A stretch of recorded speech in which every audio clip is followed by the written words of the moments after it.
Hello दोस्तों, स्वागत है आपका हमारे यूट्यूब चैनल मरीन वर्ल्ड में। दोस्तों, आज की इस वीडियो में मैं आपको बताऊंगा कि चार्टेड अकाउंटेंट कैसे बने और इससे जुड़ी सारी जानकारी मैं आप लोगों को आज की इस वीडियो में दूंगा। दोस्तों, वीडियो में आगे बढ़ने से पहले मैं आपसे रिक्वेस्ट करना चाहूँगा कि अगर आपने अभी तक इस चैनल को सब्सक्राइब नहीं किया है तो इसे ज़रूर सब्सक्राइब कर लीजिएगा और अगर आपको ये वीडियो पसंद आए तो अपने फ्रेंड के साथ इसे शेयर ज़रूर कीजिएगा। तो चलिए दोस्तों, इस वीडियो को स्टार्ट करते हैं। दोस्तों, इस वीडियो में आप चार्टेड अकाउंटेंट क्या है, चार्टेड अकाउंटेंट कैसे बने, चार्टेड अकाउंटेंट बनने के लिए क्या करें, इसके बारे में डिटेल में जानकारी प्राप्त करेंगे। दोस्तों, अधिकतर युवा अपने जीवन में कुछ अच्छा बनने का सपना देखते हैं, जिसमें कोई डॉक्टर बनना चाहते हैं, कोई इंजीनियर या कोई वकील या फिर कोई चार्टेड अकाउंटेंट बनना चाहते हैं। हर किसी के सपने उनकी इंटरेस्ट के अनुसार अलग अलग होते हैं, लेकिन इस वीडियो में हम चार्टेड अकाउंटेंट की बात करने वाले हैं, जो कि एक प्रोफेशनल पोस्ट होता है। हालांकि चार्टेड अकाउंटेंट का पोस्ट पाना इतना आसान नहीं है, इसके लिए काफ़ी मेहनत करने की ज़रूरत होती है। दोस्तों, अगर आप चार्टेड अकाउंटेंट बनना चाहते हैं तो इसके लिए आपको कॉमर्स सब्जेक्ट की पढ़ाई करनी होगी। यदि आप कॉमर्स सब्जेक्ट में अच्छे मार्क्स लाते हैं तो आपको चार्टेड अकाउंटेंट बनने में काफ़ी मदद मिलती है। तो चलिए दोस्तों, अधिक समय न लेते हुए आगे बढ़ते हैं और जानते हैं कि चार्टेड अकाउंटेंट क्या है, चार्टेड अकाउंटेंट कैसे बने, इसके लिए क्या क्या योग्यताएं होती हैं, चार्टेड अकाउंटेंट बनने की प्रोसेस क्या है, इसमें कैरियर के ऑप्शन क्या हैं और चार्टेड अकाउंटेंट की सैलरी कितनी होती है। इससे संबंधित पूरी जानकारी हम आपको आज की इस वीडियो में देंगे। दोस्तों, अगर आप भी चार्टेड अकाउंटेंट बनने के बारे में सोच रहे हैं तो ये वीडियो आपके लिए काफ़ी यूज़फुल साबित होने वाला है, इसीलिए इस वीडियो को अंत तक ज़रूर देखिएगा। दोस्तों, यदि हम सीए की बात करें तो सीए को चार्टेड अकाउंटेंट कहा जाता है। अकाउंट से संबंधित काम करने वाले लोग जैसे कि लेखा जोखा, accountancy, financial guide, credit analysis, auditing, tax संबंधित काम करने वाले लोग को चार्टेड अकाउंटेंट कहा जाता है। दोस्तों, आपको बता दें कि बड़ी बड़ी मल्टीनेशनल कंपनीज़ में चार्टेड अकाउंटेंट की डिमांड बहुत ज़्यादा होती है, जहां पर उनकी सैलरी भी काफ़ी अच्छी होती है। इसी तरह चार्टेड अकाउंटेंट बैंक में भी जॉब पा सकते हैं और अच्छी खासी इनकम कमा सकते हैं। तो आइए अब हम जानते हैं कि चार्टेड अकाउंटेंट बनने के लिए क्या क्या योग्यताएं होनी चाहिए। दोस्तों, अगर आप चार्टेड अकाउंटेंट बनना चाहते हैं तो आपको कॉमर्स सब्जेक्ट से 50 से 55% मार्क्स के साथ 12वीं कक्षा पास करनी होगी। उसी तरह यदि कोई कैंडिडेट बिना कॉमर्स लिए चार्टेड अकाउंटेंट बनने के लिए अप्लाई करना चाहता है तो उसे 55% मार्क्स के साथ 12वीं कक्षा पास करनी होगी। इसके अलावा अगर कोई कैंडिडेट ग्रेजुएशन के बाद चार्टेड अकाउंटेंट बनने के लिए अप्लाई करना चाहता है तो उसे ग्रेजुएशन में 60% मार्क्स लाने होंगे। यदि आप सभी योग्यताओं को पूरा करते हैं तो आप सीपीटी एग्ज़ाम के लिए अप्लाई कर सकते हैं। दोस्तों, आपको बता दें कि चार्टेड अकाउंटेंट बनने के लिए किसी भी प्रकार की कोई एज लिमिट निर्धारित नहीं की गई है। दोस्तों, अब हम बात करते हैं कि चार्टेड अकाउंटेंट कैसे बने।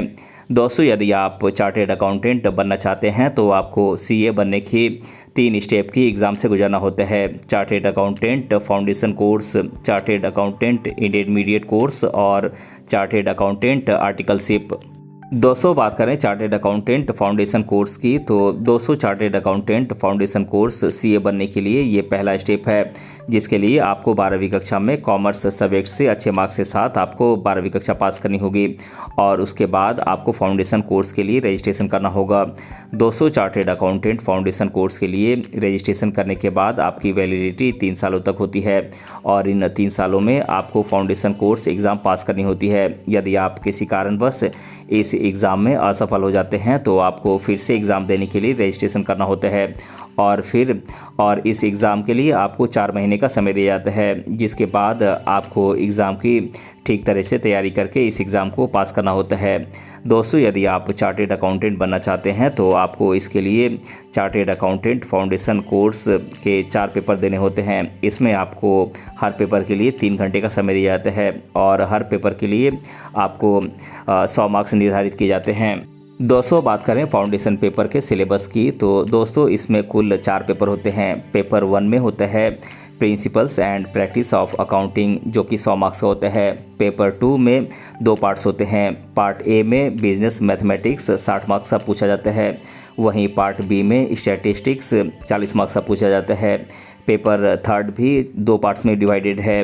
पार्ट ए में मर्केंटाइल लॉ 60 मार्क्स का पूछा जाता है और जनरल इंग्लिश 40 मार्क्स का पूछा जाता है।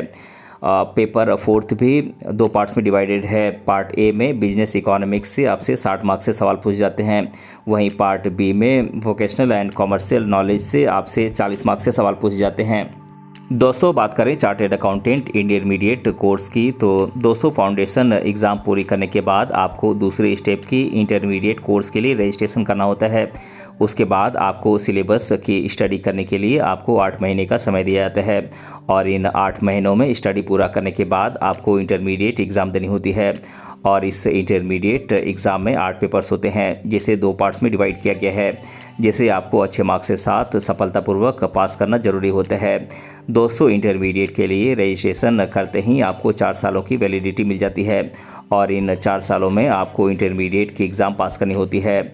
दोस्तों चार्टेड अकाउंटेंट बनने के लिए आपको इंटरमीडिएट की एग्ज़ाम देनी होती है और इस इंटरमीडिएट एग्ज़ाम में आपके कुल 8 पेपर्स होते हैं जिसे 2 पार्ट्स में बांटा गया है और इन 8 पेपर्स के हर पेपर के लिए आपको 100 मार्क्स दिए जाते हैं जिसमें आपको अच्छे मार्क्स लाने होते हैं।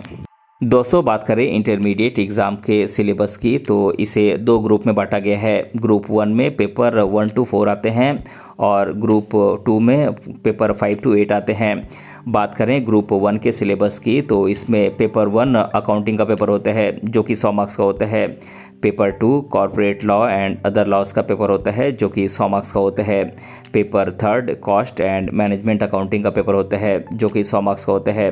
दोस्तों पेपर 3 2 पार्ट्स में डिवाइडेड होता है। पार्ट 1 में कंपनी लॉज से आपसे 60 मार्क्स से सवाल पूछ जाते हैं और पार्ट 2 में अदर लॉज से आपसे 40 मार्क्स से सवाल पूछ जाते हैं। दोस्तों पेपर 4 टैक्सेशन का पेपर होता है जो कि 100 मार्क्स का होता है और पेपर 4 भी 2 पार्ट्स में डिवाइडेड होता है। पार्ट 1 में इनकम टैक्स लॉस से आपसे 60 मार्क्स से सवाल पूछ जाते हैं, वहीं पार्ट 2 में इनडायरेक्ट टैक्स से आपसे 40 मार्क्स से सवाल पूछ जाते हैं। दोस्तों ग्रुप 2 के सिलेबस की बात करें तो इसमें पेपर 5 एडवांस अकाउंटिंग का पेपर होता है जो कि 100 मार्क्स का होता है। पेपर 6 ऑडिटिंग एंड एश्योरेंस का पेपर होता है जो कि 100 मार्क्स का होता है। Paper 7 enterprise information system and strategic management का पेपर होता है जो कि 100 मार्क्स का होता है। दोस्तों पेपर 7 2 पार्ट्स में डिवाइडेड होता है। पार्ट 1 में इंटरप्राइज इंफॉर्मेशन सिस्टम से आपसे 50 मार्क्स से सवाल पूछ जाते हैं, वहीं पार्ट 2 में स्ट्रेटजिक मैनेजमेंट से आपसे 50 मार्क्स से सवाल पूछ जाते हैं। दोस्तों पेपर 8 आपका financial management and economics of finance का पेपर होता है और ये 100 मार्क्स का होता है। पेपर 8 भी 2 पार्ट्स में डिवाइडेड होता है। पार्ट 1 में आपसे फिनेंशियल मैनेजमेंट से आपसे 60 मार्क्स से सवाल पूछ जाते हैं और पार्ट 2 में इकोनॉमिक्स ऑफ फिनांस से 40 मार्क्स से सवाल पूछ जाते हैं।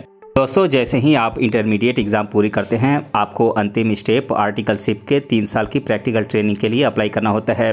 जैसे ही आपका 3 साल का प्रैक्टिस ट्रेनिंग पूरा होता है इसके 6 महीने बाद आपको चार्टर्ड अकाउंटेंट बनने के लिए फाइनल एग्ज़ाम देनी होती है। दोस्तों चार्टर्ड अकाउंटेंट बनने के लिए आपको इस स्टेप की अंतिम आर्टिकलशिप फाइनल एग्ज़ाम देनी होती है और इस फाइनल एग्ज़ाम में आपके 8 पेपर्स होते हैं जिसे 2 पार्ट्स में बांटा गया है, 2 ग्रुप में बांटा गया है, ग्रुप 1 और ग्रुप 2। ग्रुप 1 के पेपर हैं paper 1 financial reporting, paper 2 strategic financial management, paper 3 advanced auditing and professional ethics, paper 4 corporate and allied laws. Group 2 के पेपर्स हैं paper 5 advanced management accounting, paper 6 information system control and audit, paper 7 direct tax laws और paper 8 indirect tax law. दोस्तों chartered accountant बनने के लिए जैसे ही आप सभी चरण की एग्ज़ाम पास कर लेते हैं आपको ICAI में रजिस्ट्रेशन कराना होता है। रजिस्ट्रेशन के बाद आपको चार्टर्ड अकाउंटेंट सर्टिफिकेट दिया जाता है। दोस्तों बात करें चार्टर्ड अकाउंटेंट बनने के बाद कैरियर ऑप्शंस की, तो दोस्तों आप चार्टर्ड अकाउंटेंट बनने के बाद चार्टर्ड अकाउंटेंट फॉर्म में जॉब पा सकते हैं, कंसल्टेंसी फॉर्म में जॉब पा सकते हैं, कंस्ट्रक्शन फॉर्म में जॉब पा सकते हैं, बैंकिंग सेक्टर में जॉब पा सकते हैं, इंश्योरेंस सेक्टर में जॉब पा सकते हैं, इन्वेस्टमेंट बैंकिंग के क्षेत्र में जॉब पा सकते हैं, फिनेंशियल इंस्टीट्यूशंस में जॉब पा सकते हैं, स्पेशल इंडिपेंडेंट प्रोफेशनल स्टडीज़ के क्षेत्र में जॉब पा सकते हैं, government and non government organisations में जॉब पा सकते हैं, KPO और बिजनेस प्रोसेस मैनेजमेंट कंपनीज़ में जॉब पा सकते हैं। दोस्तों बात करें चार्टर्ड अकाउंटेंसी कोर्स के लिए देश भर के टॉप इंस्टीट्यूट्स की यानी कि लीडिंग इंस्टीट्यूट्स की, तो दोस्तों ये इंस्टीट्यूट्स हैं AT academy Mumbai Maharashtra, Agarwal classes Pune Maharashtra, JK Shah classes Mumbai, academy of commerce new Delhi, pearl CA academy Kochi Kerala, Vidyasagar career institute Jaipur, Jesus academy Bengaluru, Chanakya academy of management and professional studies Hyderabad. दोस्तों, ये कुछ देश भर के टॉप इंस्टीट्यूट्स हैं जहां से आप चार्टेड अकाउंटेंसी का कोर्स कर सकते हैं। दोस्तों, यदि हम चार्टेड अकाउंटेंट की सैलरी की बात करें तो इन्हें 5 लाख रुपए से 8 लाख रुपए सालाना सैलरी पैकेज मिलती है।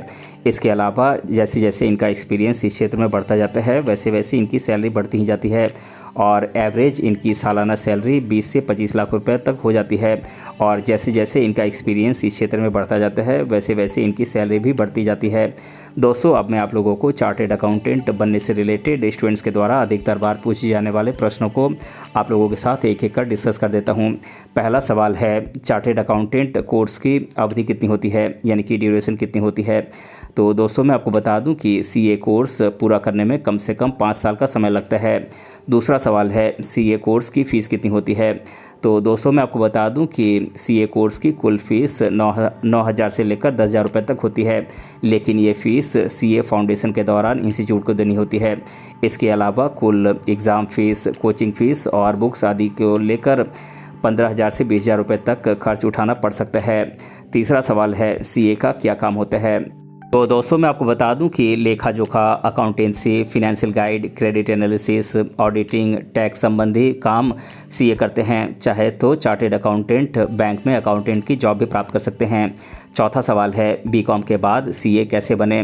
तो दोस्तों, मैं आपको बता दूं कि अगर आप बीकॉम ग्रेजुएशन के बाद चार्टेड अकाउंटेंट बनना चाहते हैं तो आपको कम से कम 60% मार्क्स लाने होंगे। उसके बाद सीपीटी एग्ज़ाम के लिए अप्लाई करके एग्ज़ाम पास करने के बाद आप चार्टेड अकाउंटेंट बन सकते हैं। पांचवा सवाल है, सीए की कितनी एग्ज़ाम्स होती हैं। तो दोस्तों, मैं आपको बता दूं कि सीए के लिए आपको 3 चरणों की एग्ज़ाम से गुजरना होता है। Chartered accountant foundation exam, chartered accountant intermediate exam और chartered accountant articleship final exam आपको पास करनी होती है। तो दोस्तों, आज के इस वीडियो में मैंने आप लोगों को बताया कि चार्टेड अकाउंटेंट कैसे बने और इसके बारे में मैंने आप लोगों को आज के इस वीडियो में डिटेल से बताया है। दोस्तों, अगर आपको ये वीडियो पसंद आया है तो अपने फ्रेंड के साथ इसे शेयर ज़रूर कीजिएगा और अगर आप चैनल पर नए हैं तो इसे ज़रूर सब्सक्राइब कीजिएगा। मिलते हैं अगले वीडियो में किसी अन्य टॉपिक के साथ, तब तक के लिए धन्यवाद।